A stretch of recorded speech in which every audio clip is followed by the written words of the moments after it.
धैर्यशील माने यांच्या प्रचारार्थ अभिनेता गोविंदा यांचा रोड शो। सांगलीच्या कुरळपमध्ये हातकणंगले लोकसभा मतदारसंघातील शिवसेना एकनाथ शिंदे गटाचे उमेदवार धैर्यशील माने यांच्या प्रचारार्थ अभिनेता गोविंदा यांचा रोड शो तसेच सभेचे आयोजन केले होते। आज सांगली जिल्ह्याच्या वाळवा तालुक्यात रोड शोचे आयोजन केले आहे। फिल्म अभिनेता गोविंदा यांना पाहण्यासाठी ग्रामीण भागातील चाहते, तरुण वर्ग, महिला वर्ग उन्हाच्या कडाक्यातही गोविंदाला पाहण्यासाठी गर्दी केली होती। रस्त्याच्या कडेला ऐन उन्हात चाहते, तरुण वर्ग, महिला वर्ग वाट पाहत होते। तसेच परिसरातून गोविंदा चाहता वर्ग मोठ्या संख्येने उपस्थित होते। फिल्म अभिनेता गोविंदा भर उन्हातच कुरळप गावामध्ये मोटार गाडीने आले व गावाच्या प्रमुख रस्त्यावरून हनुमान मंदिरात जाऊन प्रसिद्ध असणाऱ्या हनुमंताचे दर्शन घेतले। यावेळी परिसरातील भाजप कार्यकर्ते मोठ्या संख्येने उपस्थित होते। प्रचार के बारे में बोलेगा, प्रचार के आगे से प्रचार के लिए उनके बारे में बोलेगा।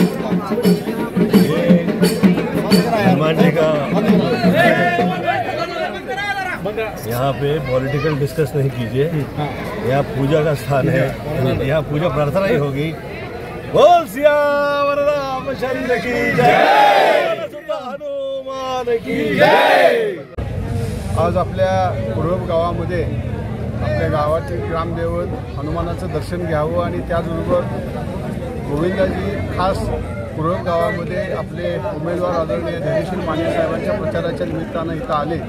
त्यांनी गावाच्या ग्रामदेवताचं हनुमानरायाचं दर्शन घेतलं आणि आपल्या सगळ्या लोकांना संबोधित करत असताना सांगितले की बाबा सशक्त, बलशाली आणि अत्यंत जगामध्ये एक अत्यंत आढळ अशा पद्धतीचं स्थान आपल्या देशाचं निर्माण करायचं असेल तर नरेंद्र मोदी साहेबांचे हात बळकट करणं गरजेचं आहे। आणि त्यासाठी आपल्या हातकणंगले लोकसभा मतदारसंघामधनं आपले उमेदवार आदरणीय धैर्यशील माने साहेबांना आपण आदरणीय नरेंद्र मोदी साहेबांचे हात बळकट करण्यासाठी दिल्लीला पाठवायचे हे आव्हान त्यांनी केलं। सर्व कार्यकर्ते उत्स्फूर्त अशा संख्येने इथे उपस्थित होते।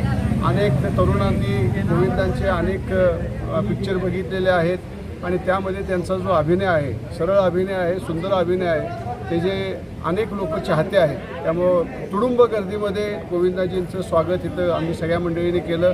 अशोकरावजी आहेत, विटे आबा आहेत, गावामधले आमचे सरपंच मदनरावजी आहेत, सर्वच आदरणीय मान्यवर या सर्वांनी इथं महिला माता भगिनींनी सुद्धा उत्स्फूर्त अशा पद्धतीचं स्वागत केलं। आणि सगळ्यात आम्हाला भावलं काय तर गोविंदाजींचं असणारं आध्यात्मिक अधिष्ठान, ज्या पद्धतीनं त्यांनी मारुती स्तोत्र तिथं पठण करत होते आणि ज्या आदर भावनेनं, आध्यात्मिक भावनेनं, श्रद्धेनं त्यांनी मारुतीरायाची सेवा करत होते, ते खरं मला वाटते कुरळप गावाला आणि आम्हा सर्व भाविकांना भावून गेलेला आहे। उद्याचा काळ हा आपल्या असणाऱ्या प्रभू रामचंद्राच्या असणाऱ्या रामलल्लाच्या प्राणप्रतिष्ठापनेनंतर एक नवीन अध्याय आपल्या देशामध्ये सुरू आहे।